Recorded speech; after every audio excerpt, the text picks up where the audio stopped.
자, 5장부터 남은 챕터들은요, 조금 더 빠른 속도로 지나가도록 하겠습니다. 자, 사회보험 관련법은 우리가 앞서 국민연금법, 그 다음에 산재보험법, 그리고 건강보험, 노인장기요양보험, 고용보험법 이렇게 5개가 있죠. 자, 여기서 뭐 한 2문제 정도가 나온다라고 생각을 하시면 되겠습니다. 뭐 아니면 1문제 정도가 나오는 거고요. 뭐 기본적으로 개요예요. 이런 내용들은 여러분 그냥 휘리릭 얘네 사회보험에 해당하는 거고요. 국민연금하고 건강보험 그리고 노인장기요양보험은 보건복지부 장관이 맡아서 주관을 하고요. 산재하고 고용보험만 고용노동부 장관이 주관을 합니다. 그리고 이제 국민연금은 국민연금공단에서 이제 운영을 하죠. 그래서 국민연금의 보험자가 바로 국민연금공단이고 우리는 가입자가 되는 거죠. 자, 그 다음에 얘는 법인으로 합니다. 자, 그 다음에 뭐 국민연금을 적용을 할 때에는 아내 또는 남편의 사실상 혼인관계에 있는 경우도 포함을 합니다. 자, 그런 내용들이 있고요. 자, 그 다음에 이제 가입 대상을 보시면 국내에 거주하는 국민이어야 되고요. 그리고 18세 이상 60세 미만의 장아가 가입 대상입니다. 근데 이제 기본으로 제외되는 대상이 있는데요. 별도의 연금 대상이 되는, 그래서 특수직역군, 공무원, 군인, 사립학교 교직원, 별직 우체국, 법에 의해서 이분들은 다 별도의 연금 제도가 있기 때문에 가입 대상에서 제외가 됩니다. 자, 그 다음에 이제 가입자 유형인데요. 기본으로 사업장 가입자, 지역 가입자 도 있지만 일단 우리가 사회보험은 강제가입이 원칙이잖아요. 자, 근데 강제가입의 반대가 무슨 말이죠? 임의가입이에요. 그러니까 기본으로 원래 국민연금의 강제 적용 대상이 아닌데 본인이 저도 가입할래요, 가입하게 해주세요 라고 강제가입 대상이 아닌데 본인이 희망하는 경우는 임의가입자가 되는 거고요. 임의 계속가입자라고 하는 것은 국민연금 중에 이제 가장 대표적인 게 노령연금이죠. 근데 이제 기본으로 연금을 받으려면 가입 기간이 10년 이상이어야 한다라는 규정이 있습니다. 근데 예를 들자면 내가 60세 미만, 이제 60세가 되어서 수급권자가 됐어요. 연금을 받을 나이가 됐는데 아차, 내가 9년만 납입한 거에 10년을 못 채웠어요. 그러면 이분은 연금을 받을 수 없습니다. 그러면 2가지 옵션이 있어요. 내가 지금부터는 강제 가입 기간은 끝난 거거든요. 근데 조금 더 가입할래요 라고 본인이 원하면 이건 이미 가입 계속이 되는 거예요. 그래서 한 1년만 2년만 좀 더 가입하면 안 될까요? 이렇게 얘기하는 건 이미 계속 가입이라고 얘기를 하고요. 뭐 그렇지 않고 내가 뭐 오래 살 것 같지 않다 그러면 열심히 쓰다 가야지 뭐 이렇게 생각을 하면 그냥 반환일시금이라고 해서요. 그냥 지금까지 낸 돈과 이자를 한꺼번에 돌려받는 선택을 할 수도 있습니다. 자, 이렇게 강제가입 대상이 아닌데 저도 가입하게 해주세요. 저 조금만 더 가입할래요. 이런 건 이제 임의라고 이야기를 한다라는 거예요. 자, 그렇고요. 그 다음에 이제 나머지는 넘어가도록 하겠습니다. 자, 그리고 이제 가입자의 가입 종류가 변동이 돼서 뭐 예를 들어 지역 가입자였는데 취직을 해서 사업장 가입자가 됐거나 이런 경우들 있잖아요. 그러면 그리고 이제 뭐 중간중간에 내가 직장을 쉬는 경우가 있거나 이러면 각 종류별 가입 기간을 합산한 기간을 가입 기간으로 본다라는 거예요. 자, 그 다음에 이제 급여 종류가 가장 중요합니다. 요거 윤호 반장, 우리 반 반장 이름이 윤호라고 외우세요. 그래서 연금이 있습니다. 자, 그래서 유족 연금이 있고요.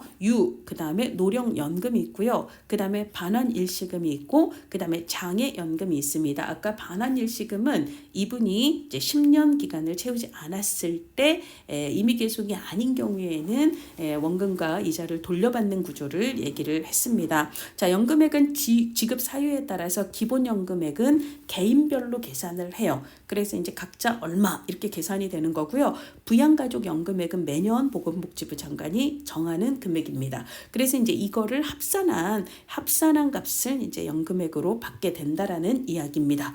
자, 국가의 책무인데요. 이게 이제 2026년 1월 1일부터 시행을 해요. 국민연금 내가 제대로 돌려받을 수 있을까? 불안하잖아요. 그래서 연금급여의 안정적이고 지속적인 지급을 보장해야 한다라는 국가 책임을 명시를 했습니다. 자, 그 다음에 이제 용어 정의가 있습니다. 이제 사용자는 사업 주를 얘기하고요. 그 다음에 이제 수급권자는 수급권은 받을 권리를 얘기하고요. 그 다음에 이제 수급권을 가진 자를 수급권자라고 이야기를 합니다. 그 다음에 이제 사업주가 내는 것, 사용자 즉 사업주가 내는 것을 이제 부담금이라고 얘기를 하고, 그 다음에 사업장 가입자가 부담하는 거를 즉 보험료죠. 이거를 이제 기여금이라고 얘기를 합니다. 이제 둘 다 보험료가 되는 건데, 보험료 중에서도 이제 근로자가 내는 건 기여금, 그 다음에 이제 고용주가 내는 건 부담금, 이렇게 얘기를 한다라는 거고요. 그 다음에 이제 연금보험료와 급여를 산정하기 위해서 가입자의 소득 월액을 기준으로 해서, 그러니까 월소득 액이에요. 기준 소득 월액인데, 월소득액인데 이제 연금급여의 기준이 되는 월소득액, 이거를 이제 기준소득 월액이라고 이야기를 합니다. 그 다음에 평균소득 월액이라고 하는 것은 사업장 가입자와 지역 가입자 전체의 기준소득 월액을 평균한 거예요. 그러니까 이거는 이제 개별 가입자의 그 평균 월 소득이라고 보시면 되고, 얘는 전체 가입자의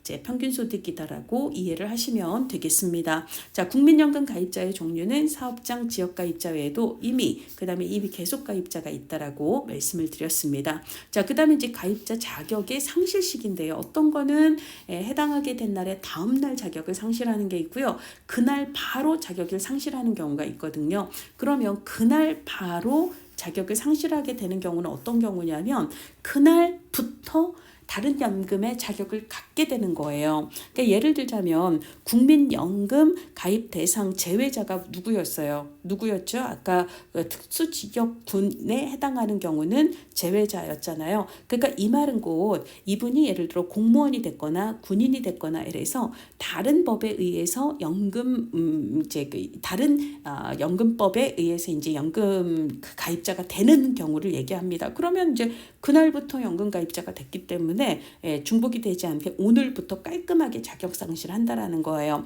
마찬가지로 여기 지역 가입자도 국민연금 가입 대상 제외자에 해당한다라는 건 이분이 뭐 공무원이 되었거나 군인이 되었거나 이런 걸 얘기합니다. 그리고 이제 이분이 취직을 하게 되면 사업장 가입자 자격을 그날 취득을 한 거잖아요. 그럼 사업장 자격을 취득을 하면 그날부터 지역 가입자 자격은 필요가 없기 때문에 그날 자격 상실을 하는 거고요. 그 나머지 사유에 대해서는 그 날까지는 자격을 부여한다. 그 다음 날부터 없어진다. 이렇게 이해를 하시면 되겠습니다. 자, 그 다음에 이제 수급가자가 사망을 한 경우 미지급 급여를 누구한테 줄 건가? 그 순서가 배우자, 자녀, 부모, 손자녀, 조부모, 형제, 자매 순이 됩니다. 그래서 이제 내 옆에 배우자가 있고요. 그 다음에 자녀, 그 다음에 이제 자녀, 그 다음에 부모, 그 다음에 손자녀, 그 다음에 조부모, 그러고 형제자매, 요렇게 순이 된다라는 거고요. 자, 그 다음에 분할연금 수급권자라고 하는 것은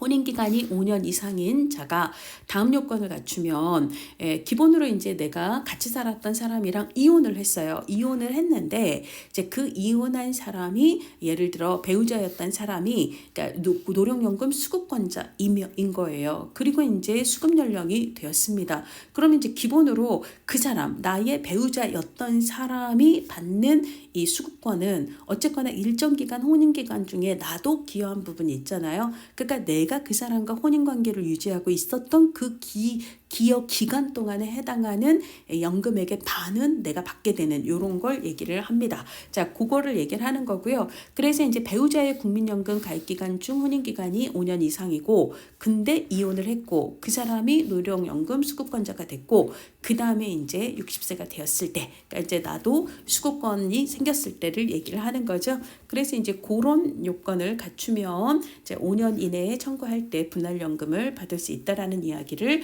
하고 있습니다. 그 다음에 유족연금 수급권자인데요. 이게 굉장히 오래전에 나왔던 것들이에요. 이것도 그렇고요. 그러니까 사실 여러분들이 여기 나왔던 거는 15개년 토탈을 얘기를 하는 거기 때문에 예전에는 나왔지만 지금 잘 안 나오는 것들이 있습니다. 그럴 때는 과감하게 그냥 제끼세요. 확률이 좀 떨어진다라고 생각을 하시면 되겠습니다. 자, 그 다음에 이제 다음 어느 하나에 해당하는 사람이 사망하면 유족에게 유족연금을 지급을 합니다. 유족연금의 대상에 대해서 얘기를 하고 있는데요. 그래서 노령연금 수급권자가 사망하는 경우, 그 다음에 가입기간이 10년 이상인 가입자였던 사람이 사망하는 경우, 그 다음에 연금보험료를 낸 기간이 가입 대상 기간의 3분의 1 이상인 가입자 혹은 가입자였던 경우, 그 다음에 장애 등급 2급 이상입니다. 이상인 장애연금 수급권자가 사망하는 경우는 유족에게 유족연금을 지급합니다. 그럼 여러분들이 어머 장애인 장애 등급제는 없어진 거 아니에요? 라고 생각을 할 텐데요.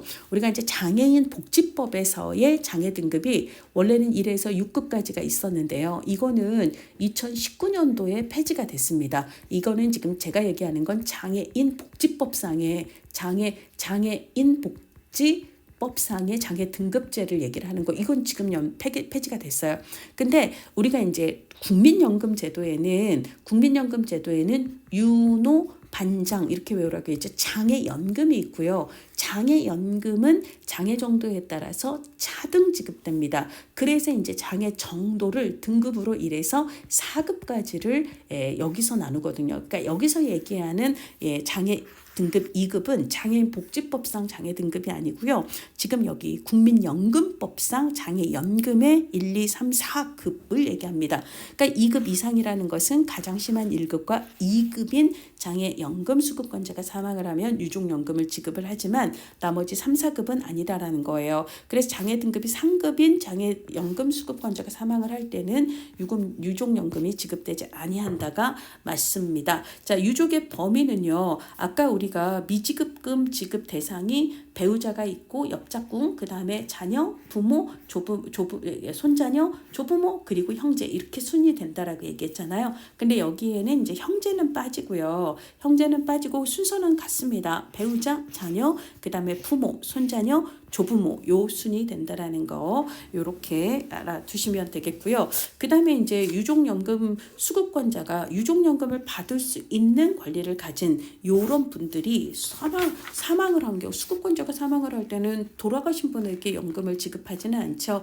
그 다음에 유족연금 배우자가 이제 수급권자일 때 배우자가 재혼을 하게 되면 유족연금은 더 이상 지급되지 않게 됩니다. 자, 그 다음에 유족연금 지급의 정지에 대해서 얘기를 하는데요. 자, 자녀나 손자녀인 수급권자가 다른 사람에게 입양이 될 때에는 그에 해당될 때부터 유족연금의 지급이 정지되게 됩니다. 이런 건 사실 좀 되게 마이너한 이슈이기 때문에 한번 읽어보고 지나가시면 되겠습니다. 자, 보건복지부 장관은 국민연금기금을 설치 조성을 하죠. 이거는 뭐 고용보험법에서는 그러니까 고용보험비나 산재보험 같은 경우는 고용노동부 소관이니까 그때는 고용노동부 장관이 고용보험 기금을 설치 조성 뭐 이렇게 얘기를 하는 거예요. 그렇게 기본으로 생각을 하시면 되고요.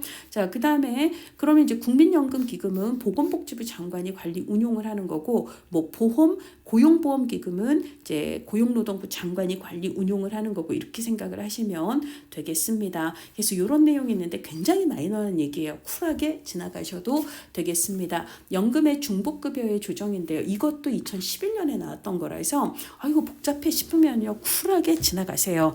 주로 나오는 문제들만 맞추셔도 여러분 정말 법제로는 수월하게 점수 딸 수가 있습니다. 그래서 이런 거 넘어가셔도 되는데요. 예를 들자면 이게 국민연금에 장애연금이 있고 유족연금이 있잖아요. 그렇잖아요. 근데 예를 들자면 이 법에 따른 장애연금이나 유족연금의 지급 사유와 같은 즉 장애나 사망 등의 이유로 예를 들자면 요거는 여러분들 크게 신경 안 써도 될 것 같고요. 산재보험은 그래도 우리 시험에 나오는 거니까 산재보험에 보면 장해급여가 있고 유족급여가 있거든요. 뭐 진폐까지는 여러분들이 모르셔도 될 것 같습니다. 장해급여와 유족급여가 있는데 얘는 장애로 인하여 얘는 유족급여로 인하여 받는 거거든요. 그러니까 사유가 중복이 되잖아요. 그러니까 기본으로 같은 사유로 국민연금법에서는 장애연금을 받고 산재보험에서는 장해급여를 받고 그다음에 국민연금에서 유족연금을 받고 그다음에 산재보험에서 유족급여를 받고 이렇게 중복이 되는 경우에는 얘가 아니라 국민연금에서 이제 그 장애연금이나 유족연금액을 전액 다 주는 게 아니라 2분의 1에 해당하는 금액을 지급한다라는 이야기를 하고 있습니다. 자, 그다음에 외국과의 사회보장 협정인데요. 그러니까 예를 들어 우리 국민이 자, 저쪽 나라에 가서 이제 일을 해요. 그러면 이제 기본으로 그럴 때 이제 이 국민연금을 어떻게 해야 되는가 요런 얘기들을 나누고 있는데요. 그래서 이제 그 각 각각의 국가와 이제 사회보장하고 관련된 협정을 뭐 A라는 국가와 B라는 국가와 C라는 국가와 이렇게 이제 각각 맺게 되는데 그걸 규정하고 있는 게 국민연금법이다. 이게 딱 한 번 언급이 된 적이 있습니다. 자, 이번에는요. 그래서 여러분들이 국민연금법에서는요. 가입자 유형 알아두시고요. 그 다음에 중요한 건 급여 유형이죠. 윤호 반장. 급여 유형 요 정도를 꼭 기억을 하시는 게 가장 중요합니다. 자, 그 다음에 이제 건강보험으로 가도록 하겠습니다. 자, 건강보험은 우리 99년도에 제정이 됐던 거 아시죠? 자, 얘는요 가입자 범위가 가장 커요. 그래서 우리가 무슨 얘기를 했었냐면 앞에서 사회보장급여법 얘기를 할 때 보건복지부 장관은 기본으로 건강보험료 3개월 이상 연체자 정보를 그 발굴을 위해서 처리할 수 있다라고 얘기를 했죠. 왜 사회보험 중에 굳이 건강보험이냐? 포괄하는 범위가 가장 넓기 때문이다라고 얘기를 했습니다. 국내에 거주하는 국민은요 대부분 다 건강보험의 가입자나 피부양자가 되는 거예요. 다만 당신들의 의료 문제는 국가와 지방자치단체가 책임지겠소. 이게 뭐예요? 의료급여법이죠. 국민의 긴장기 공공부조에 해당하는 의료급여법에 따라서 의료급여를 받는 사람은요. 이분들은요 국가와 지방자치단체의 재정으로 이제 의료급여가 지급이 되기 때문에 물론 이제 본인 부담금이 있지만 이분들은 건강보험의 가입자가 되지 않습니다. 자, 의료급여 수급권자를 뺀 대부분의 국내에 거주하는 국민은 건강보험의 가입자 또는 피부양자가 되는 거고요. 뒤에서 얘기를 하겠지만 이분들은 동시에 다 노인 장기요양보험에 이제 그 보험자와 가입자가 되게 됩니다. 이제 동일해요. 대상자가. 그렇고요. 그 다음에 이제 국민연금 같은 경우는 저도요 가입하면 안 되나요? 라고 이미 가입자 그 다음에 이미 계속 가입자가 있었지만 기본으로 건강보험은 그럴 필요가 없어요. 그래서 얘는 그냥 쿨하게 직장 가입자하고 지역 가입자 이렇게 두 가지로 구분이 되게 됩니다. 그럼 이때 지역 가입자는요. 직장 가입자와 그 피부양자가 아닌 가입자가 지역 가입자가 되는 거죠. 그리고 기본으로 공무원이나 교직원도 기본으로 건강보험 가입자에 포함이 된다라고 말씀을 드렸어요. 당연히 이제 이분들 직장이 있으니까 직장 가입자가 되는 거죠. 그리고 이제 피부양자라고 하면 다음 어느 하나에 해당하는 사람으로서 직장 가입자에게 주로 생계를 의존하는 사람이다. 그래서 직장 가입자의 배우자. 그 다음에 직장 가입자의 직계 존속과 비속. 존속은요 위로예요. 위로 배우자의 부모를 얘기하는 거고 부모를 얘기하는 거고요. 직계 비속은 아래로 자매, 그러니까 자녀를 얘기합니다. 그래서 이제 자녀와 그 배우자를 얘기하는 거고요. 그리고 직장 가입자의 형제 자매를 의미합니다. 자, 그다음에 이제 급여 종류에는요. 가장 대표적인 게 우리가 아프면 요양기관 가서 치료받고 약 받고 이런 거 있죠. 요양급여죠. 그리고 이제 건강검진하는 게 이게 이제 현물급여로 지급이 되는 거고요. 그다음에 이제 현금으로 드리는 내가 이제 예를 들어 애를 낳아야 되는데 막 산부인과까지 가기에는 너무 멀기도 하고 애는 막 나오려고 해서 자, 요양기관이 아닌 조산원에서 애를 낳을 수밖에 없었다. 그러면 이제 그 조산원에 준 돈을 현금으로 공단에서 돌려주는 요양비가 있고요. 장애인 보조기기는 각자 알아서 구입하고 공단에서 돈으로 지급을 합니다. 그 다음에 이제 바우처 방식으로 지원이 되는 임신, 출산, 진료비 지원이 있습니다. 자, 그래서 뭐 건강검진도 있고요. 그 다음에 임신, 출산, 진료비 지원도 있는데 장제비는 실시할 수 있다라고 규정을 하고 있지만 장제비는 실시하고 있지는 않아요. 할 수는 있다고 규정을 하고 있는데 실시하고 있지는 않고요. 상병수당은 현재 시범사업으로 진행 중입니다. 시범사업으로 지금 현재 이제 진행 중이라는 거. 자, 그 다음에 이제 총칙에서 종합계획 나왔습니다. 이런 거 나오면 이 법의 소관부처 누구죠? 보건복지부 장관이에요. 몇 년마다요? 5년마다예요. 그렇게 보시면 되겠고요. 그래서 건강보험하고 관련된 이러저런 일을 합니다. 근데 이제 아까 제가 우리 건강보험의 특징이 뭐라고 했냐면, 자, 우리가 이제 수급권자가 있는데요. 수급권자가 기본으로 가입자죠. 가입자라고 해야 되죠. 가입자가 기본으로 공단에 건강보험공단에 보험료를 내면 국민연금에서는 그 공단에서 연금 급여를 지급을 하지만 건강보험은 요양기관에서 가입자에게 요양급여를 지급을 한다라고 얘기를 했습니다. 이게 이제 의료기관이나 약국들을 이제 요양기관이라고 얘기를 하죠. 그래서 얘네들의 그 급여 지급이 적정했는가, 얘네들이 청구하는 비용이 적정했는가를 어디서 건강보험 심사평가원에서 평가를 한다라고 얘기했죠. 그러니까 건강보험공단의 지금 이거는 이제 계획에 대한 얘기구나. 제가 이제 요거를 지금 공단 업무하고 조금 착각을 했습니다. 자, 이거는 어차피 뒤에서 나올 건데요. 공단에서 하는 일에 해당되지 않는 것은 요양급여의 적정성에 대한 심사, 요거는 이제 포함이 되지 않는다라고 생각을 하셔야 됩니다. 지금 제가 이거하고 조금 상관없는 얘기를 했어요. 제가 순간 공단 업무에 해당하는 것, 이거를 생각을 해서 말씀을 드렸는데요. 요 얘기는 조금 있다가 공단의 업무와 그 다음에 심사평가원의 업무 있잖아요. 평가원의 업무를 구분하는 요 얘기에 해당하는 얘기고요. 지금 여기서는 그냥 건강보험하고 관련된 중요한 사안들은 여기 이제 포함이 된다. 요 정도로 알아두시면 되겠습니다. 그리고 기본으로 이런 5개년 계획을 세우면 연도별 계획은 당연히 세워야 된다라고 말씀을 드렸고요. 그리고 이제 추진 실적도 평가해야 되겠죠. 자, 그 다음에 이제 건강보험 정책심의위원회를 심의 의결하기 위해서 보건복지부 장관 소속으로 심의위원회를 두게 됩니다. 자, 그 다음에 가입자의 종교는 아까 직장, 지역가입자라고 말씀을 드렸고요.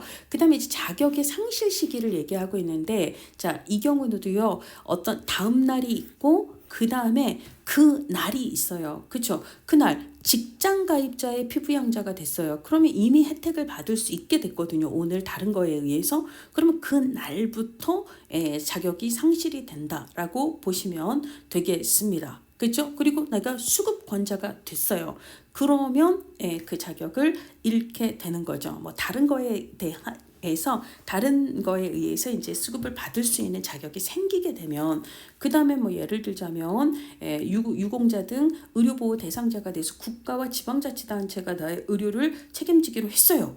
그러면 그날부터는 뭔가 내 건강 문제를 책임질 수 있는 다른 게 생겼기 때문에 그때는 기존의 자격이 바로 그날부터 상실이 되는 거지만, 예를 들어 내가 오늘 예를 들어 밤 11시에 사망을 했다. 그러면 그 11시까지 그러면 의료비가 막 들어갈 수 있잖아요. 그러니까 그것까지는 보장을 해줘야 되죠. 사망한 날까지는, 그러니까 그 다음날, 국적을 잃은 날의 다음날, 그 다음에 국내에 거주하지 않게 된 다음날, 이 기준이 뭐죠?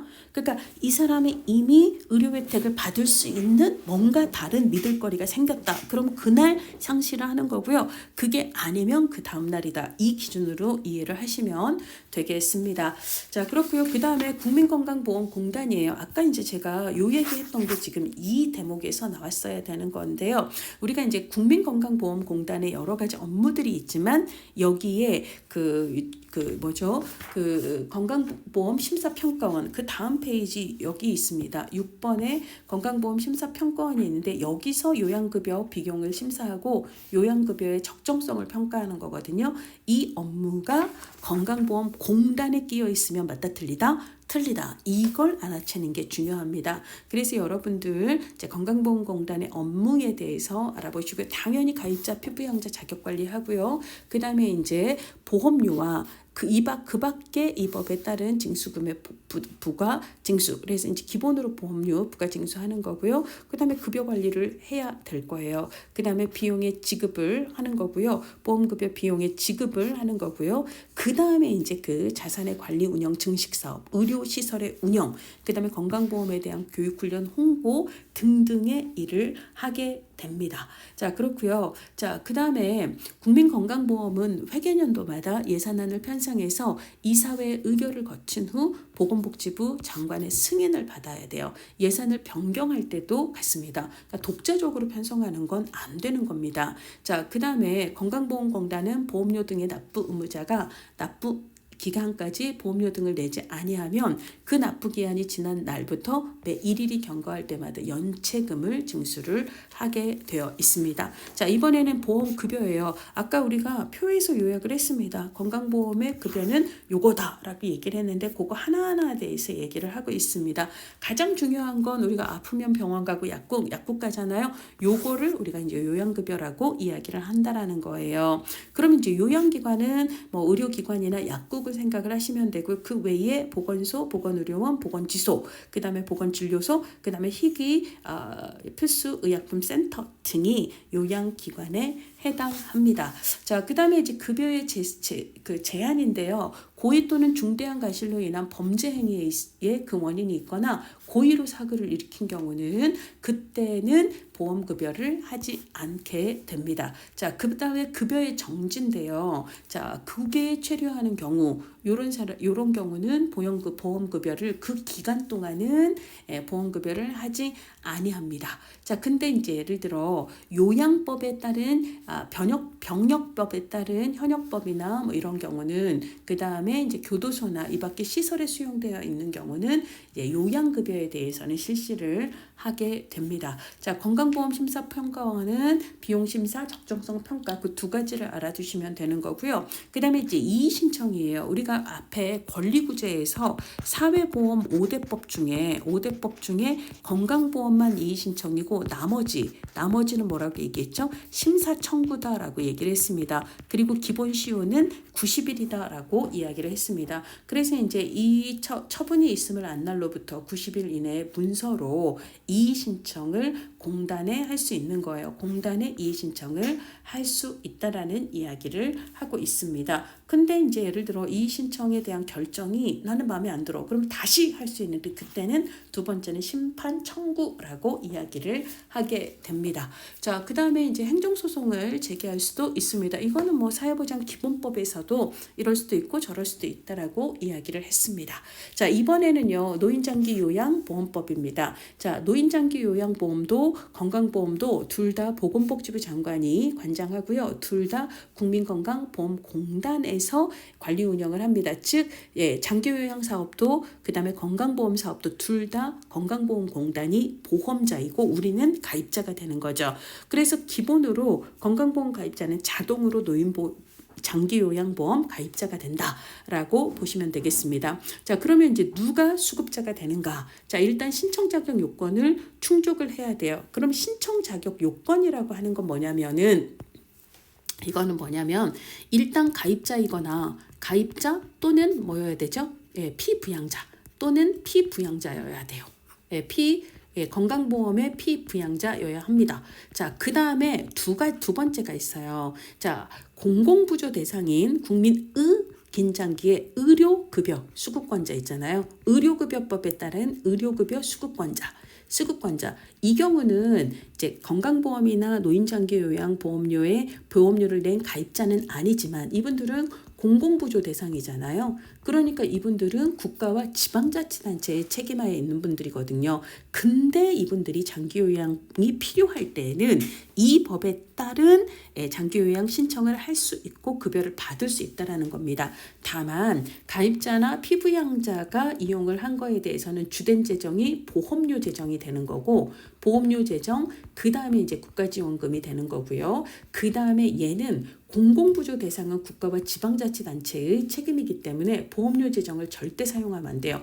국가와 지방자치단체, 지방자치단체 단체의 부담금을 재정으로 한다. 그래서 어떤 재정을 사용하는가에는 차이가 있지만 어쨌거나 이거나 이거이면 신청 자격 요건이 있는 거고요. 그 사람들 중에 내가 6개월 이상 혼자서 일상생활을 수행하기가 어려워요 라고 이제 그 인정을 받으면 그러면 수급자가 될 수 있다라는 이야기예요. 건강보험에 따라 건강보험도 기본으로 이제 소득에 따라서 보험료가 다른 것처럼 장기요양보험도 소득에 따라서 다릅니다. 자, 그리고 어차피 건강보험공단에서 건강보험도 그다음에 장기요양보험도 둘 다 관리를 하고 있기 때문에 그가 이제 건강보험공단에서 그 기본으로 이제 가입자한테 보험료를 고지를 한다라고 얘기하죠. 고지를 할 때 있잖아, 너 건강보험료는 얼마야, 그 다음에 노인장기요양보험은 얼마야, 그러니까 합해서 이만큼 내면 돼, 이렇게 얘기를 한다는 거예요. 그러니까 고지는 건강보험 얼마, 노인장기요양보험 얼마 각각 고지를 하지만 받을 때는 통합해서 합산해서 징수를 한다라는 얘기고요. 통합해서 징수를 하지만 각각의 독립회계로 각각 관리를 당연히 해야 되는 거죠. 자, 그 다음에 이제 급여 유형이 중요합니다. 재가급여가 있고 시설급여가 있는데요. 나는 우리 집에 있으면서 자, 장기요양 요원이 우리 집에 와서 방문요양, 방문목욕, 방문간호를 해줄 수도 있고요. 내가 우리 집에서 지나면서 주간보호나 야간보호를 받거나 우리 가족이 며칠 동안 어디 가 있는 그 며칠 동안만 단기보호를 받거나 이런 것들을 재가급여라고 이야기를 해요. 단기보호는 보통 이제 월 9일 이내가 되는데 근데 어쨌거나 그때 잠깐 가서 이용을 할 뿐이지 나는 우리 집에 사는 거니까 이 단기보호는 시설급여가 아니라 재가급여입니다. 근데 시설급여는 이제 우리가 흔히 사회복지시설이라고 얘기하는 일종의 노인 요양시설이나 노인 요양 공동생활 같은 곳에 장기간 입소하면서 거기서 이제 장기요양급여를 받을 때 시설급여라고 이야기를 합니다. 그러니까 이 두 개는요, 우리가 이제 정책론에서 얘기하는 급여의 형태 중에서 얘네들은 현물급여에 해당합니다. 현물급여에 해당하는데요. 특별히 현금을 드릴 수도 있어요. 이것을 특별 현금급여라고 얘기를 합니다. 부득이한 사유로 인해서 가족으로부터 장기요양급여를 받을 수밖에 없는 경우에는 그 가족에게 돈을 준다라는 거예요. 이것을 가족요양비라고 얘기를 합니다. 그래서 이것은 현재 시행 중이고요. 그 다음에 특례요양비는 지정된 장기요양기관이 아닌데 부득이하게 지정된 장기요양기관이 아닌 곳에서 내가 급여를 받는 경우, 그럴 때 이제 그 기관에 낸 돈을 현금으로 지급할 수 있다라고 규정은 하고 있지만 얘는 현재 시행되고 있지 않습니다. 자, 그다음에 이제 요양병원은 기본으로 장기요양 기관 지정 대상이 아니에요. 우리가 이제 기본으로 장기요양 기관, 이 요양 기관으로 지정이 될 수 있는 대상 기관은요, 노인복지시설 중에 제가 노인복지시설하고요. 그 다음에 의료복지시설 이 두 군데밖에 없습니다. 자, 그래서 노인 의료복지시설에는 의료의 료는 요양의 요하고 같습니다. 여기에 이제 노인 요양시설하고 노인 요양 공동생활가정이 들어가거든요. 노인 요양인데, 자, 9명 이내의 규모일 때는 노인 요양 공동생활가정이라고 얘기를 하고요. 그 다음에 이제 그 10명보다 클 때는, 규모가 클 때는 노인 요양시설이라고 얘기해요. 그러니까 기능은 같은데 규모가 9명 이하인가 10명 이상인가에 따라서 다릅니다. 의료의 료는 요양의 요와 같아서요. 노인 의료복지시설에 요양이 이렇게 들어가는데 얘네들만 장기요양기관으로 지정이 될 수 있고요. 자, 요양병원은 노인복지시설 자체가 아니잖아요. 얘는 병원이잖아요. 그러니까 얘는 장기요양기관으로 지정될 수 없는 기관입니다. 자, 근데 부득이하게 요양병원에 입원해서 장기요양 급여를 받게 되는 경우는 그때 이제 일부 비용을 지원할 수 있는데 얘는 지금 현재 시범 사업으로 진행을 하고 있습니다. 자, 용어 정의에서요, 노인 등이란 65세 이상의 노인이거나 65세 미만이어도 치매 뇌혈관성 질환 등 노인성 질병을 갖고 있으면 이제 기본으로 이제 자격을 갖추는 거예요. 그래서 요런 분도 혹은 요런 분들도 이제 기본으로 장기요양 기관 그 인정을 신청할 수 있습니다. 자, 장기요양 급여는요. 이 사람이 6개월 이상 동안 혼자서 일상생활을 수행하기가 어렵다라고 인정이 되면 그분에게 신체활동이나 가수활동 등의 지원이나 간병 등의 서비스 혹은 특별히 현금도 드려요. 특별현금 급여 등을 장기요양급여라고 얘기를 하고요. 장기요양 사업이라고 하는 것은 주된 재정은 보험료 재정이 되는 거죠. 근데 이 주된 보험 중에 장기요양 보험료 재정을 주로 사용하는 것은 가입자나 피부양자가 장기요양급여를 이용을 했을 때고요. 공공부조 대상에 해당하는 의료급여 수급권자는 보험료 재정을 사용하지 않고 국가와 지방자치단체의 부담금을 이용한다라고 얘기를 했습니다. 그래서 국가 및 지방자치단체의 부담금은 주로 이제 의료급여 수급권자가 장기요양급여를 받았을 때, 얘는 가입자나 피부양자가 장기요양급여를 받았을 때 이런 게 이제 주된 재정이 되는 거죠. 그거를 가지고 장기요양급여를 제공하는 사업이 장기요양 사업이다라고 규정을 하고 있습니다. 자, 그 다음에 장기요양 제공의 기본 원칙인데요. 가장 중요한 건 얘예요. 시설급여와 재가급여 중에 가급적이면 재가급여를 우선적으로 제공할 것. 이게 이제 가장 중요하고요. 그 외에 최대한 자립적으로 일상생활을 수행할 수 있도록 그 다음에 이것저것 고려해서 적정하게 급여를 제공하라. 그 다음에 의료 서비스와 연계하여 제공하라. 이게 기본 원칙에 해당합니다. 그 다음에 이제 국가 및 지방자치단체의 책무는 읽어보시면 되겠습니다. 그 다음에 실태조사 나왔는데요. 우리 그 법의 소관부처의 장관이 일반적인 실태조사는 정신건강 실태조사 말고 3년마다라고 얘기를 했습니다. 그래서 요거는 그냥 쉽게 넘어가셔도 되고요. 장기요양 인정의 신청 자격은 앞서 얘기했습니다. 첫 번째, 장기요양보험의 가입자 또는 피부양자여도 신청할 수 있는 거고 공공부조 대상자인 의료급여 수급권자여도 신청할 수 있다라고 말씀을 드렸습니다. 자, 그러면 아까 이제 장기요양 인정을 신청할 수 있다라고 얘기를 했고요. 근데 당사자가 아닌 친족이나 그 밖의 이해관계자가 대리 신청할 수 있다 없다? 있다가 맞습니다. 자, 그 다음에 대통령령으로 정하는 경우를 제외하고 장기요양 인정을 신청하는 자는 국민건강보험공단의 장기요양 인정신청서에 의사 또는 한의사가 발급하는 소견서를 첨부하여 제출해야 하는데요. 도서 벽지 지역에 사는 사람은 의사 소견서를 제출하지 아니할 수도 있습니다. 자, 그 다음에 이제 그러면 공단에서는 이 장기요양 신청서를 접수를 하면 담당 직원이 이런저런 조사를 하게 해야 된다라는 거고요. 그 다음에 이제 건강보험에는 등급 판정위원회가 있어요. 그래서 신청인이 신청 자격 요건을 충족하고 아까 가입자, 피부양자 혹은 의료급여 수급권자이고 그 다음에 6개월 이상 동안 혼자서 일상생활을 수행하기 어렵다라고 인정이 되면 그러면 이제 등급 판정 기준에 따라 수급자로 판정을 하게 되는데요. 자, 여기서 등급 판정 기준은 이제 0점에서 100점 사이의 점수를 이게 줍니다. 그래서 뭐 95점 이상인 경우에는 1등급 뭐 이런 식으로 해서요. 1등급에서 5등급까지가 있고 그 다음에 마지막 등급은 6등급이라고 얘기 안 하고 인지 지원 등급이라고 얘기해요. 지원 등급 해갖고 총 등급의 개수는 6등급입니다. 총 6등급인데 타이틀이 6등급이 아니라 인지 지원 등급이다. 그래서 얘는 이제 45점 미만, 45점 미만, 그 다음에 얘는 95점 이상 뭐 이런 식으로요. 등급 판정 기준에 따라서 수급자를 판정한다라는 이야기를 하고 있습니다. 그렇게 이제 공단의 등급 판정위원회가 심의를 완료한 경우 지체 없이 장기요양 인정서를 작성을 해서 수급자에게 송부하는 절차로 이루어지게 됩니다. 자, 그럼 어떤 경우에 등급 판정을 한다? 아까 신청자권 요건을 충족하고 6개월 이상 동안 혼자서 일상생활을 수행하기 어렵다고 인정하는 경우 그러면 이제 등급 판정 기준에 따라 수급자를 판단한다. 요거하고 같은 얘기죠. 예, 이렇게 얘기를 하는 거고요. 그 다음에 이제 예를 들자면 상황이 더 안 좋아지거나 조금 더 호전이 될 수가 있잖아요. 그렇죠? 그래서 그 내용을 변경하여 장기요양급여를 받고자 하는 경우는 변경 신청서를 건강보험공단에 신청을 하면 되겠습니다.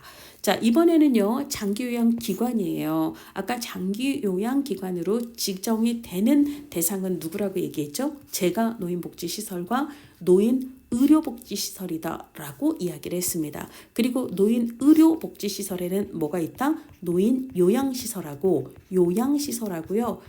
노인 요양 공동생활가정이 들어갑니다. 지정이 들어갑니다. 이제 둘 다 노인의료복지시설에 해당하므로 얘네들은 기본으로 노인장기요양기관으로 지정이 될 수 있다라는 거고, 그럼 누가 지정을 하나요? 시장군수구청장으로부터 지정을 받게 돼요. 얘네들은요 시장군수구청장 앞에 대부분의 법에 같이 따라온다라고 생각을 하시면 되겠습니다. 자, 근데 뭐 예를 들자면 노인장기요양보험이 요러저런 사유에 거짓, 부정 또 나오죠. 그러면 바로 지정을 취소해야 되는 거예요. 등등등을 얘기를 하고 있습니다. 자, 그 다음에 쭉 얘기를 하고 있고요. 그 다음에 이제 재가급여, 시설급여 비용의 청구 및 지급에 대해서 얘기를 하고 있는데요. 자, 장기요양기관은 수급자에게 재가급여나 시설급여를 제공한 경우 공단에 장기요양 비용을 이제 급여 비용을 청구해야 되죠. 그렇죠? 요양기관에서 기본으로 우리가 수급자한테 이렇게 급여 제공을 했어. 그러면 비용을 청구하는 것은 요거는 이제 아까 건강보험공단하고 비슷한 절차라고 보시면 되겠습니다. 자, 그 다음에 장기요양 요원을 지원하는 지원센터가 있습니다. 자, 그래서 장기요양 요원을 지원하는 지원센터는 요원의 권리 침해에 관한 상담이나 지원, 역량 강화를 위한 교육 지원, 건강검진이나 건강관리를 위한 사업 등을 담당합니다. 자, 그 다음에 기본으로 사회보험 5대법 중에 건강보험만 이의신청이고 나머지 법들은 다 심사청구와 재심사청구라고 얘기를 했어요. 그리고 그 처분이 있으면 아까 시효는 90일 이내라고 이야기를 했습니다. 그렇죠? 그래서 심사청구를 할 수 있다라고 보시면 되는 거고요. 근데 이제 그 결정에 나는 불복해라고 하면 다시 재심사 청구를 할 수 있다라는 얘기고요. 형정소송 제기할 수 있습니다. 앞에서 나왔던 거하고 같은 얘기다라고 보시면 되겠습니다. 자, 이번에는요 산재보험법이에요. 자, 산재보험법 63년에 제정된 거 아시죠? 이제부터 산재보험과 고용보험법은 고용노동부 소관입니다. 그래서 이제 여기서는 보건복지부 장관이 아니라 이제 고용노동부 장관이 이렇게 나오는 거죠. 그 다음에 어디 공단? 근로복지공단이 이제 보험자가 되는 거죠. 둘 다 그렇습니다. 자, 그렇고요. 이 법은 근로자를 사용하는 모든 사업과 사업장에 적용이 됩니다. 이것은 고용보험도 마찬가지입니다. 자, 그럼 이제 업무상 재해에 대해서 업무상 재해를 입은 근로자 등의 이제 진료나 요양이나 재활 사업을 수행하는 게 이제 근로복지공단이다라고 볼 수가 있는데요. 이때 업무상 재해는 업무상 사유에 따른 근로자의 부상이나 질병과 장애와 사망 등을 이야기하는 거고요. 그러니까 사고나 업무상의 질병이 포함이 됩니다. 근데 근로자의 자해행위로 인한 부상이나 질병은 업무상 재해가 아니다라고 규정을 하고 있습니다. 자, 요게 또 중요하죠. 급여 종류는요.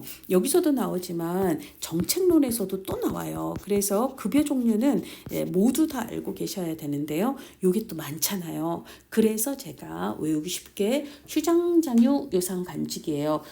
휴장장유 요상간직. 자, 해서 장이 두 개가 있어서 장이 두 개가 있다. 휴장 이유 요상간직으로 외워도 돼요. 아니, 내가 자주 가는 식당이 왜 오늘 문을 닫았지? 그랬더니 오늘 내가 휴장한 이유가요.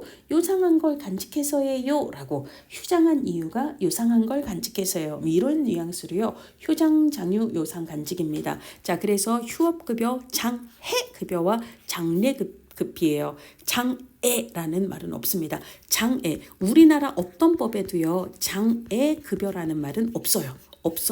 이게 오답으로 나오면 무조건 틀렸다라고 생각을 하십시다. 그 다음에 유족급여가 있고요. 휴장장유 요상간직입니다. 자, 그래서 요양급여, 상병보상연금, 간병급여, 직업재활급여인데요. 특히 이제 여러분들이 주의해야 될 게, 자, 상병보상연금, 이게 이제 연금으로 끝나다 보니까 이거를 국민연금의 급여 유형으로 착각할 수 있는데요. 아니에요. 국민연금의 급여 유형은 유노반장 이렇게 외우라고 했습니다. 그래서 유족연금, 노령연금, 장애연금, 그리고 반환일시금 이렇게 되는 거고요. 상병보상연금은 끝이 연금으로 끝나지만 국민연금이 아니라 산업재해보상보험의 급여 유형이다라는 걸 알아두셔야 됩니다. 특례는 뭐 넘어가셔도 되고요. 업무상의 재해는 아까 부성이나 질병이나 장애나 사망 등을 이야기한다라고 말씀을 드렸습니다. 그 다음에 이제 유족은 아까 우리 배우자, 그 다음에 자녀, 부모, 손자녀, 조부모, 아까 국민연금 미지급 적금에 대해서 받는 순서가 아까 배우자, 자녀, 부모, 손자녀, 조부모, 그리고 형제 이렇게 얘기를 했잖아요. 자, 이들이 이제 산재보험법상의 유족에 해당하는 경우였고요. 사망한 자와 사실혼 관계에 있는 경우도 유족 범위에 포함이 된다라는 거 체크를 해주시기 바랍니다. 자, 그 다음에 이제 치유, 그 다음에 장애에 대해서 얘기를 하고 있는데요. 이게 이제 그 뒤에 해 급여하고 뭐 이런 거를 구분하기 위해서예요. 자, 그래서 이제 치유라고 하는 것은요. 부상이나 질병이 완치되거나 더 이상 치료를 해도 더 이상의 호전을 기대할 수 없어서 자, 여기까지가 최선이다. 더 이상은 없다. 이걸 우리가 치유라고 얘기를 하고요. 그 다음에 이제 장해라고 하는 것은 치유가 됐어요. 더 이상은 더 나아질 수가 없어요. 근데 이제 지금 치유된 그 상태가 이분이 더 이상 이제 정신적으로나 육체적인 훼손으로 인해서 노동 능력이 상실되거나 감소된 상태를 장해라고 이야기를 합니다. 자, 그래서 중증 요양 상태라고 하는 것은요. 중증 요양 상태라고 하는 것은 그 부상 또는 질병이 치유되지 아니한 상태를 얘기해요. 중증 요양 상태는 아직 치유되지 않은, 더 가봐야 된다라는 거예요. 왜냐하면 치유라는 건 더 해봐야 더 이상의 효과가 없는 걸 얘기하는데 아직 치유되지 않았잖아요. 그러니까 더 해봐야 되는 거예요. 근데 이거하고 다르게 우리가 이제 아까 장해급여라고 얘기를 했잖아요. 이 장해급여에서 장해라고 하는 것은 치유가 끝났어요. 치유는 했는데 장애가 남은 경우를 장해라고 얘기를 하고, 중증 요양 상태는 치유가 끝난 게 아니라 치유가 아직 되지 않은 상태로 그 조금 차이가 있습니다. 자, 그 다음에 이제 나머지는 넘어가셔도 될 것 같습니다. 자, 이게 중요한데요. 이거 업무상 재해 인정 기준은요. 얘는 정책론에서도 이게 또 나옵니다. 그래서 꼭 잘 알고 계셔야 되는데요. 업무상 사고, 그 다음에 질병, 그 다음에 출퇴근 재해가 이제 각각 어떤 사유에 해당하는가, 이건 모두 다 알고 있어야 돼요. 특히 업무상 사고, 이거 시험 문제 많이 나오고 있습니다. 자, 그래서 쭉 읽어보시면은요, 근로자가 근로계약에 따른 업무나 그에 따른 행위를 하던 중에 발생한 사고, 그 다음에 사업주가 제공한 시설물을 이용하던 중에 결함이나 관리 소홀로 발생한 사고, 그 다음에 이제 사업주가 주관하거나 사업주가 지시해서 참여한 행사나 행사 준비 중에 발생한 사고, 그 다음에 휴게 시간 중에 사업주의 지배관리 하에 있다고 볼 수 있는 행위로 발생한 사고, 이런 것들은 다 업무상 사고에 해당한다라는 거예요. 그래서 업무를 하다가 시설물을 이용하다가 행사 중에, 그 다음에 휴게 시간 중에 라고 얘기를 하는 거고요. 업무상 질병도 업무상 부상이 이제 원인에 대해서 발생한 질병이라든지 혹은 괴롭힘이나 고객의 폭언 등으로 인해서 발생한 거라든지, 그 다음에 이제 출퇴근 재해는요. 통상적인 경로와 방법으로 출퇴근하는 중에 발생한 사고, 근데 이제 통상적이지 않은 경우에는 재해에 적용하지 않습니다. 출퇴근 경로와 방법이 일정하지 않은 직종으로서 뭐 이런 경우는 적용하지 아니한다. 그 다음에 출퇴근 경로를 일탈하거나 중단이 있는 경우, 이런 경우도 이제 안 된다라는 얘기예요. 그 다음에 이제 사업주가 제공하는 교통수단이나 그에 준하는 교통수단을 이용하다가 발생한 사고, 이런 것들은 출퇴근 재해에 해당한다라고 볼 수가 있습니다. 자, 그 다음에 이제 요양급여가 있는데요. 아까 우리 휴장장유, 그 다음 뭐죠? 요상간직이다 라고 얘기를 했습니다. 요상간직, 이게 산재보험의 급여 유형인데요. 자, 그 중에서 이 요양급여예요. 근데 우리가 건강보험에도 요양급여가 있었잖아요. 그렇죠? 건강보험에도 요양급여가 있고 산재보험에도 요양급여가 있습니다. 어떤 차이가 있죠? 건강보험은 업무상의 사고나 질병이 아닌 경우는 건강보험의 요양급여를, 그 다음에 이제 업무상의 사유로 인한 부상이나 질병의 경우에는 산재보험의 요양급여를 받는 거죠.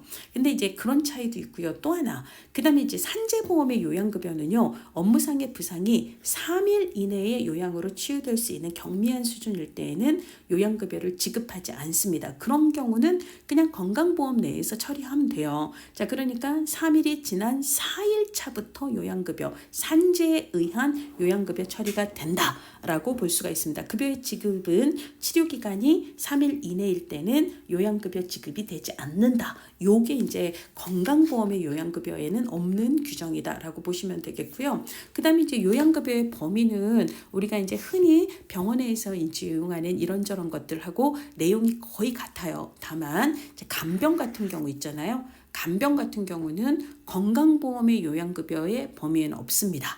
근데 이제 산재보험의 요양급여의 범위에는 포함이 됩니다. 이런 차이가 있어요. 자, 그 다음에 휴업급여예요. 휴장장유 요상간직 해갖고 휴업급여가 있는데요. 이거는 제가 이제 그러니까 내가 업무상의 사유로 부상을 당하거나 질병에 걸리면 예를 들어 병원에 입원을 합니다. 그럼 이제 병원에 입원하는 기간이 한 달, 두 달. 그럼 그 기간 동안 내가 일을 못 하잖아요. 돈을 못 번단 말이에요. 그러니까 이제 그 기간 동안 치료가 필요한 것은 지금 이제 조금 전에 얘기했던 요양급여의 혜택을 받으면 되는데, 근데 그 기간 동안 내가 돈을 못 버는 건 어떻게 하나? 이 휴업급여는요, 일을 부상이나 질병으로 인해서 휴업, 그야말로 생업을 내가 못하고 있는 경우에 뭘 드리는 거예요? 현금급여입니다. 돈을 드리는 걸 얘기해요. 요양급여는 우리가 이제 그 휴장장유 요상간직 이 중에서 이 요양급여만 현물급여입니다. 현물급여예요. 자, 그리고 나머지는 모두 다 현금급여, 돈을 주는 개념이다 라고 생각을 하시면 됩니다. 자, 그래서 걸린 근로자에게 요양으로 취업하지 못한 기간에 대해서 지급을 하는 거고요. 1일당 지급액은 평균 임금의 한 70%에 상당하는 금액입니다. 근데 이제 우리가 아까 요양급여에도 3일간은 요양급여 지급 안 한다라고 얘기를 했잖아요. 마찬가지예요. 휴업급여도 3일 동안은 지급하지 않습니다. 그러니까 3일이 넘어가는 4일 차부터 요양급여와 휴업급여 모두 다 이제 급여 지급이 된다라는 이야기를 하고 있습니다. 부분 휴업급여 넘어가시고요. 장해급여예요. 장해급여라는 것은 이분이 치유된 후에요. 아직 치유가 계속 필요한 상태가 아니라 치유가 될 만큼 다 됐어요. 근데도 이제는 이제 이분이 노동을 할 수 없는 노동 능력의 감소라든지 노동 능력의 상실 이런 문제가 있을 때 그 근로자에게 지급하는 현금 급여입니다. 자, 당연히 근로복지공단에서 급여 결정과 지급을 결정하는 거고요. 우리가 이제 국민연금 같은 경우는 국민연금의 윤호 반장애, 국민연금의 장애연금 같은 경우는 그러니까 국민연금공단에서 장애 등급을 1에서 4급까지로 나누어서 차등 지급을 한다라고 얘기를 했는데요. 자, 여기서는 장애 아니라고 얘기했습니다. 산재보험은 장해 급여가 돼요. 장애 급여도 장애 등급을 1에서 여기서는 4급이 아니라 1에서 14급까지를 나누어서 차등적으로 급여를 지급합니다. 자, 간병급여는 요양급여를 받은 사람 중 치유 후에 의학적으로 상시 또는 수시로 간병이 필요할 때 실제로 간병을 받는 사람에게 지급하는 현금급여를 얘기하고요. 그 다음에 유족급여는 사망을 했을 때, 산재로 사망을 했을 때 유족에게 지급을 하는 거고, 유족의 아까 범위는 아까 배우자가 있고, 그 다음에 자녀, 부모, 손자녀, 조부모, 그리고 형제자매가 있다라고 말씀을 드렸습니다.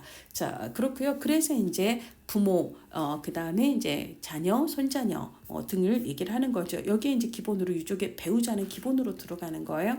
배우자와 그 나머지가 이제 자녀, 부모, 그 다음에 손자녀, 조부모, 그리고 형제자매라고 이야기를 했습니다. 자, 그렇고요. 그 다음에 이제 유족보상연금 수급 자격자 중에서 유족보상연금을 받을 권리는요, 배우자, 자녀, 부모, 그 다음에 손자녀, 조부모, 형제자매 순이라서요. 배우자, 그 다음에 자녀, 부모, 손자녀, 조부모, 그리고 형제자매 요 순이라고 생각을 하시면 돼요. 이거는 우리가 앞에 국민연금의 미지급금 이제 받는 순서하고 동일하다라고 보시면 되겠습니다. 자, 그 다음에 이제 유족보상연금 수급 자격자가 자격을 상실하게 되는 대표적인 경우가 당연히 사망한 경우 들어가고요. 재혼한 경우에도 이제 상실을 합니다. 이것도 이제 우리 국민연금의 유족연금하고 내용이 유사합니다. 자, 수급권자인 유족의 순위를 얘기를 하고 있는데요. 요거 여러분들이 그냥 쭉 읽어보시면 되겠습니다. 자, 그 다음에요. 이번에는 이제 사회보험 중에서 고용보험으로 가도록 하겠습니다. 자, 고용보험도 고용노동부 소관이고 근로복지공단에서 관리 운영을 합니다. 자, 고용보험의 사업은 크게 세 가지가 있어요. 고용안정 직업능력개발사업, 실업급여, 그리고 육아휴직급여, 출산전후 휴가급여, 육아기 근로시간 단축급여. 그러니까 출산전후 휴가 자체는요. 출산전후 휴가 자체는 이건 근로기준법상 근로자의 권리입니다. 자, 그 다음에 육아휴직이나 육아기 근로시간 단축은요. 얘는 남녀고용평등법에서 규정하고 있는 근로자의 권리예요. 다만 그 기간이 유급이거든요. 근데 이제 그 돈을 고용주한테 다 내라고 하면 고용주가 열받아가지고 출산 가능성이 있거나 아니면 어린애기를 키우고 있는 직원은 아예 안 뽑아버릴 우려가 많죠. 일도 안 하는데 돈을 내가 왜 줘? 이럴 수 있잖아요. 그래서 기본으로 고용보험 기금을 이용을 해서 이때의 급여를 처리하도록 한다라는 얘기입니다. 자, 그래서 이 세 가지 사업을 하고 있는데 가장 중요한 건 아무래도 실업급여 사업이겠죠. 그래서 이제 기본으로 고용보험의 세 가지 사업을 알아두실 필요가 있습니다. 우리 피보험자는 보험 가입자를 얘기를 하죠. 그 다음에 여기 이직이라는 단어가 나오는데요. 우리가 흔히 얘기하는 직장을 옮긴다 이런 의미가 아니라요.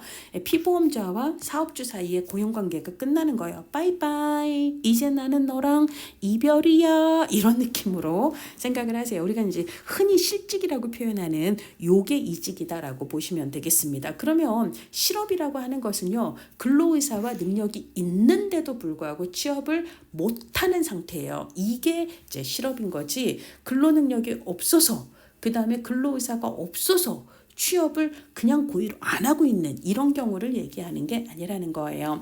그래서 수급자갑자가 실업 상태에서 적극적으로 직업을 구하고 있다라는 걸 인정하는 실업 인정. 요게 이제 필요한 거죠. 그러니까 실업급여를 제공하기 위해서는. 그 다음에 요것도 중요합니다. 일용근로자, 근로기준법에서도 나오고 고용보험법에서 나오는데요. 일용근로자는 하루 벌어 하루 먹고 사는 사람 이게 아니고요.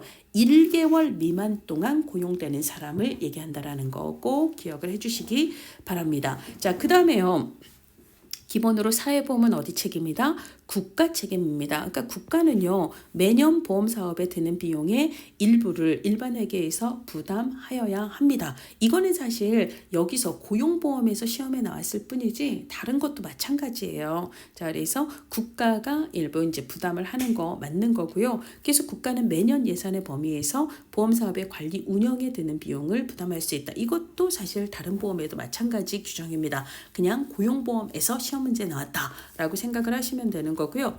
적용 제외가 있는데 기본으로 제가 왜 아까 사회보장급여법에서 건강보험의 연체료 3개월 이상 연체료 정보를 이제 그 발굴을 위해 사각지대 발굴을 위해 사용하는가 이 얘기를 하면서 말씀을 드렸는데요.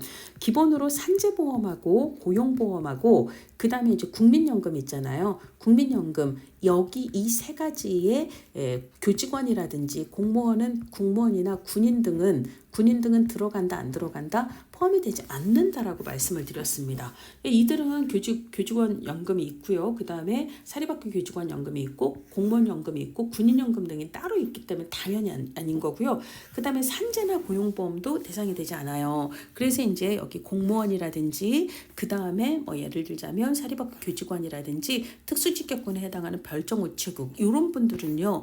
이 고용보험도 산재보험도 둘 다 해당이 되지 않는다. 어머 군인은 없네요. 아니에요. 자, 이 안에 군인이 포함이 됩니다. 그래서 군인도 다 포함을 해서 적용 제외자에 해당이 되는 거고요. 자, 그 다음에 65세 이후에 고용되거나 자영업을 개시한 사람에게는 실업급여, 육아휴직급여, 출산 전후 육아급여, 그 다음에 육아기 근로시간 단축급여는 적용하지 않습니다. 그러면 이제 우리가 앞에서 고용보험의 사업이 세 가지가 있었는데요. 요거 안 돼, 요거 안 돼, 요거 안 돼, 요거 안 돼 라고 얘기를 한 거잖아요. 되잖아요. 그러면 65세 이상, 이게 65세 이후에 고용되거나 이런 분들은 뭐만 대상이 된다? 고용안정직업능력개발 사업만 대상이 된다라는 이야기를 적용을 한다라는 것을 이렇게 규정을 하고 있습니다. 고용노동부 장관은 상시적이고 체계적인 평가 당연히 해야 될 겁니다. 그리고 이제 당연적격 사업장에 고용이 되면 고용된 날에 이제 피보험 자격을 근로자가 취득을 하게 됩니다. 자, 그다음에 이제 실업급여의 종류인데요. 우리가 이제 고용안정 직업능력 개발 사업이 있고 실업급여 사업이 있고 육아휴직 급여 등의 사업이 있잖아요. 그 중에 이제 가장 중요한 실업급여에 대해서 얘기를 하고 있는데 실업급여는 구직급여와 취업촉진 수당으로 구분합니다. 그래서 여러분들이 치실을 쓰잖아요. 치실, 그쵸? 이 실, 이거를 구취 해서 입냄새랑 연결을 시키셔서요. 구직급여, 취업촉진수당 둘 다 현금급여입니다. 둘 다 현금, 돈을 주는 거거든요. 현금급여에 해당합니다. 이게 이제 현금급여냐 현물급여냐는 법제론이 아니라 정책론에서 다루는 내용인데 어차피 여러분들이 알아야 될 내용이라 말씀을 드리는 거고요. 그 다음에 취업촉진수당을 물어보는 문제가 굉장히 많았어요. 그래서 이거 어떻게 외우시냐면 조직이 꽝이네, 이 조직 진짜 꽝이네, 조직이 꽝이네 이렇게 외우세요. 그래서 조직이 꽝 이렇게 외우세요. 조직이 꽝 해서 조기 재취업, 그 다음에 직업능력개발수당, 광역구직활동비, 이주비 이렇게 되는데 우리가 직접 안 써도 되잖아요. 1, 2, 3, 4, 5 중에 고르기만 하면 되잖아요. 조직이 꽝 이렇게 알아두시면 되겠습니다. 자, 그 다음에 양도불가, 압류제공불가, 담보제공불가는 디폴트예요. 똑같이 적용이 됩니다. 자, 그 다음에 실업급여로서 지급된 금품에 대하여는 국가나 지방자치단체에 공과금을 부과하지 않습니다. 세금을 부과하지 않는다라는 이야기고요. 자, 그 다음에 이제 구직급여를 받기 위해서는 구직급여는 이직, 즉 실직을 얘기하는 거예요. 근로자인 피보험자가 자, 이직일 이전 18개월 동안 이분이 이제 고용보험료를 낸 기간을 다 합산을 했을 때 그게 180일 이상이어야 한다라는 거고요. 근로의지도 있고 능력도 있는데 근데 취업을 못한 거예요. 그쵸? 그 다음에 이제 이직한 사유가 수급 자격의 제한 사유에 해당하지 아니하여야 합니다. 그거 옆에 이제 58조에 있습니다. 자, 그 다음에 이제 구직급여를 지급받으려는 사람은 이직 후에 지체 없이 직업안정기관에 출석을 해서 실업을 신고해야 합니다. 자, 그러면 내가 실업신고일로부터 이날이 실업한 날이야 라고 하면 신고일로부터 바로 구직급여를 받을 수 있는가? 요것도 주의를 해야 되는데요. 바로 받을 수는 없어요. 7일간은 대기기간이에요. 그래서 7일이 지나야 받는 거예요. 그래서 이제 우리가 산재에서도 아까 산재보험에서도 요양급여하고 휴업급여 있잖아요. 휴업급여는 바로 입원한 날부터 치료받는 날부터가 아니라 둘 다 3일은 급여 지급을 안 한다라고 얘기를 했어요. 급여 지급을 안 하고 그 다음 날 4일 차부터 한다라고 얘기했어요. 이건 산재의 얘기고요.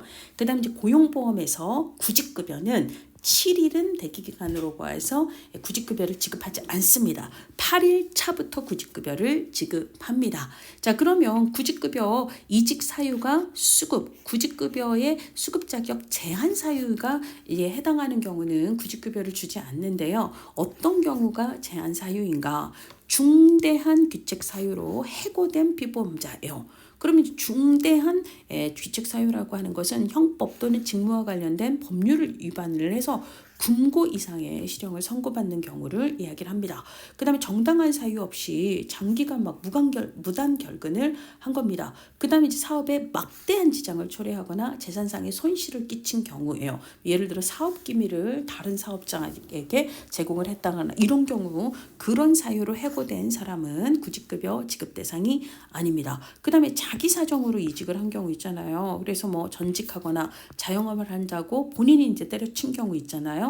이런 경우들. 그 다음에 중대한 기축 사유가 있는 사람이 회고는 아니지만 사업주의 권고로 이직을 한 경우 이런 경우에는 구직급여를 지급하지 않습니다. 자, 그 다음에 뭐 61, 62, 그 다음에 69의 2는 좀 읽어보시면 뭐 되겠습니다. 부정하면 반환해 뭐 이렇게 얘기할 수 있고요. 그다음에 자영업자인 피보험자의 실업급여의 종류예요. 일단 자영업자도 고용보험 가입이 되기는 하지만 자 이분들의 경우에는 연장급여와 조기 재취업 수당은 제외합니다. 이건 주지 않는다는 거예요. 이게 무슨 말이냐면 우리가 이제 구직급여가 있잖아요. 구직급여를 받는 일자는 최소 120일에서 270일 사이로 조금씩 차이가 있어요. 그래서 뭐 예를 들어 이직 시의 이직 시 연령과 그 다음에 이제 이분들이 보험료를 납부한 기간이죠. 피보험 기간 그러니까 기간. 그래서 이제 보험료를 낸 기간 이런 것들을 따져서 최소 120일에서 270일 사이에 구직급여 지급을 하게 되는데요.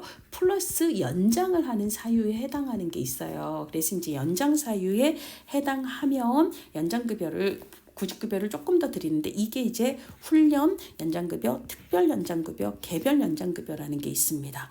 근데 이 기본으로 자영업자인 피보험자는요. 기본 구직급여는 주지만 연장해서 더 드리는 연장급여는 해당이 되지 않는다라는 얘기예요. 그 다음에 조기 재취업 수당은 어디에 나오죠? 우리가 아까 구취 해갖고 구직급여가 있고 그리고 이제 구직급여 플러스 연장. 연장 사유에 해당하면 연장 사유가 있는데 얘는 해당이 되지 않는다라고 얘기한 거고요. 그 다음에 취업 촉진 수당에는 아까 조직이꽝 이렇게 외우라고 했잖아요. 그 중에 이걸 얘기합니다. 조기 재취업 수당은 자영업자인 경우에는 해당이 되지 않는다. 얘네들은 해당이 되지만 그리고 이제 기본 구직급여는 해당이 되지만 얘와 얘는 해당이 되지 않는다라는 얘기를 하고 있습니다. 자, 그다음에 이제 육아휴직 급여 등이에요. 육아휴직 급여, 그다음에 출산 전후 휴가 급여, 뭐 육아기 근로시간 단축 급여 이런 걸 얘기를 하는 거죠. 자, 아까 이제 육아휴직이나 육아기 근로시간 단축은요 남녀고용 평등법에서 규정을 하고 있는 법적 권리입니다. 그래서 이제 그 법에 따라서 육아휴직을 30일 이상 부여받은 피보험자 중 육아휴직을 시작한 날 이전에 피보험 단위 합산이 이제 180일 이상이에요. 이거는 뭐하고 같아요? 아까 구직급여의 수급 요건에서도 기준기간, 그러니까 이직일 이전에 18개월 동안 180일 이상이 이제 피보험 단위 합산기간. 그래서 이제 이 사람의 그 기간 중에 뭐 예를 들어 A 회사도 다니다가 B 회사도 다녔다면 어쨌거나 A, B 회사의 재직 기간 중에 보험료를 납입한 기간을 합했을 때 180일 이상이 되면 된다라는 거예요. 근데 지금은 예를 들어 이분이 이직을 한 게 아니라 육아휴직 급여를 쓰는 거잖아요. 그러니까 이제 육아휴직액을 시작한 날 이전에 보험에 가입한 기간이 다 합쳐서 여기서도 이제 180 이상인 경우에 육아휴직 급여를 이제 고용보험 기금을 사용을 해서 지급을 한다라는 이야기를 하는 거고요. 근데 이제 피보험자가 육아휴직 기간 중에 그 사업을 그만뒀어요. 이직을 해버렸어요. 그러면 그 이직했을 때부터는 육아휴직 급여를 지급하지 아니하게 됩니다. 자, 그런 얘기들을 하고 있고요. 그래서 뭐 지급의 제한 요거 읽어보시기 바랍니다. 그 다음에 이제 고용보험 기금에 대해서 얘기를 하는데 누가? 그 보건복지부 장관 아니죠. 고용노동부 장관이 되겠죠. 그 다음에 이제 관리 운영을 하겠지요. 그렇죠? 이런 얘기들 하고 있고요. 고용보험의 기금으로는 실업급여 지급을 한다라든지 그 다음에 이제 보험료 반환을 해야 되는 경우 반환을 한다라든지 육아휴직급여 이런 것들을 지급을 한다라든지 고용안정 직업능력개발 사업 경비를 충당을 한다든지 등등을 할 수 있다라고 규정을 하고 있습니다. 자, 우리 올해 시험 문제를 한번 보도록 할까요? 자, 올해 시험 문제에서 우리가 이제 앞에 있는 문제들은 대충 다 풀어보았고요. 자, 뒤쪽입니다. 뒤쪽에 올해는 72번, 73번, 74번이 이게 이제 이 세 법에서 나왔습니다. 자, 그러면 올해 나왔던 문제 풀어보도록 할까요? 국민건강보험법상 국민건강보험공단에 관한 설명으로 옳지 않은 걸 물어보고 있습니다. 자, 요양급여 당연히 실시하는 거죠. 이게 가장 대표적이고요. 그 다음 임신, 출산, 진료비 지원은 바우처 방식으로 시행하고 있습니다. 그리고 이제 장제비나 상병수당 등을 실시할 수 있다라고 규정을 하고 있지만 상병수당은 시범사업 중이고 얘는 현재는 실시하고 있진 않아요. 그런데 어쨌거나 법에서는 실시할 수 있다라고 규정을 하는 거거든요. 거예요. 그러면 얘는 맞는 얘기입니다. 자, 그렇고요. 그 다음에 가입자와 피부양자에 대해서 질병의 조기 발견과 그에 따른 요양급여를 하기 위해서 건강검진하죠. 건강검진도 중요합니다. 그 다음에 회계연도마다 예산을 독자적으로 편성하고 지출할 수 있을까요? 아닙니다. 아까 이사회의 의결을 거쳐야 되고 보건복지부 장관의 뭘 받아야 된다? 승인을 받아야 된다라고 얘기를 했습니다. 그러니까 얘가 옳지가 않습니다. 자, 그 다음에 고의 또는 중대한 과실로 인한 범죄 행위의 원인이 있는 경우에는 보험급여 하지 않는다. 맞는 얘기고요. 그 다음에 연체료 지급 징수에 대한 이야기도 아까 이야기를 했습니다. 자, 그래서 72번의 답이 3번이라는 거 아시겠어요?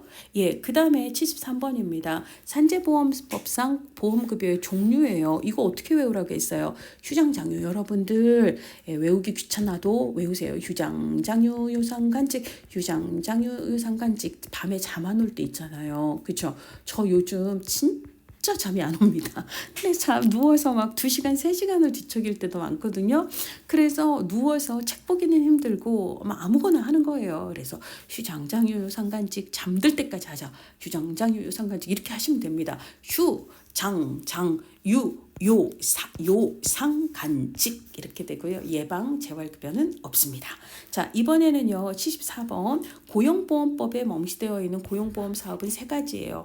고용안정직업능력개발, 실업급여, 그리고 육아휴직급여나 출산 전후 휴가급여나 육아기 근로시간 단축급여가 됩니다. 자활급여는요. 얘는요. 자활 나오면 어디예요? 국기법 생각해야 됩니다. 국민기초생활보장법은요. 최저생활보장과 자활 지원을 목적으로 하거든요. 그래서 우리 시험에 자활 나오면 무조건 국기법을 떠올리시면 되겠습니다. 그래서 답은 4번이에요. 75번도 있습니다. 자, 장기요양보험법입니다. 장기요양 인정에 관한 설명으로 옳지 않은 것을 구하라고 합니다. 자, 수급자를 대신해서 장기요양 신청을 한다? 그런 얘기 없었어요. 우리 자 그쪽으로 한번 가보도록 하겠습니다. 휘리릭 가서 장기요양에서 급여 신청에 대한 이 부분을 한번 보도록 할게요. 자, 급여 신청이 이쪽에 있을 거예요. 자, 급여 신청 한번 보도록 하겠습니다. 자, 급여 신청 내용을 보시면은요. 장기요양보험 가입자 혹은 피부양자가 장기요양 신청을 할 수 있습니다. 근데 이제 직접 신청할 수 없는 사유가 있을 때 누가 그 가족이나 친족 그 밖에 이해관계자가 대리 신청을 할 수 있다라고 규정을 하고 있습니다. 자, 그래서 장기요양기관이 수급자를 대리실해서 인정을 신청하는 거 아니에요. 그러면 뭐가 맞는 거예요? 장기요양기관은 그래서 인정을 받은 사람에게 그 장기요양 급여를 제공하는 역할을 하는 거지 신청을 하는 게 아닙니다. 그렇죠? 재가급여나 시설급여를 제공하는 역할을 하는 거죠. 그렇죠? 나머지 내용을 한번 읽어보면 대통령령으로 정하는 경우를 제외하고 장기요양 인정을 신청하는 자는 건강보험공단에 의사, 한의사가 발급하는 소견서를 첨부해야 돼요. 근데 이제 아까 뭐 도서 벽지 뭐 이런 경우는 예외가 된다라고 얘기했으니까 이 말은 맞는 얘기죠. 그다음에 국민건강보험은 신청서를 접수를 하면 소속기관으로 하여금 이런저런 조사를 하게 해야 합니다. 맞죠? 그다음에 이제 건강보험의 등급판정위원회가 있어요. 그래서 신청인이 아까 신청 적용 요건 보죠. 가입자나 피부양자 혹은 의료급여 수급권자 이 요건을 충족하고 6개월 이상 동안 혼자서 일상생활을 수행하기 어렵다고 인정이 되면 1에서 5등급 플러스 인지지원 등급 이 기준에 따라 수급자로 판정을 하죠. 맞습니다. 자, 그 다음에 국민건강보험은 등급판정위원회가 장기요양 인정 및 등급 판정의 심의를 완료한 경우 지체 없이 인정서를 작성해서 송부하여야 합니다. 그래서 다 맞는 거예요. 그렇죠? 그래서 1번이 옳지 않다라는 걸 알 수가 있습니다. 자, 그렇게 해서요. 사회보험법 5개를 또 풀어봤습니다. 그러면은요. 우리가 지금 아까 4장까지 해서 12문제를 풀었죠. 거기다가 다시 6개가 추가가 됩니다. 그래서 여러분 지금 5장까지 해서요. 우리는 25문항 중에 18문항을 맞출 수 있을 만큼의 공부를 하신 거예요. 그쵸? 자신감이 뿜뿜 솟아납니다. 그죠? 6장, 7장, 8장 남았는데요. 아이고, 내가 진짜 공부하기 싫으면 걔네들 다 놓치고도 지금은 60점은 넘었다. 이렇게 좀 생각을 하시면 좋겠습니다. 자, 5장은 이렇게 마치도록 하겠습니다.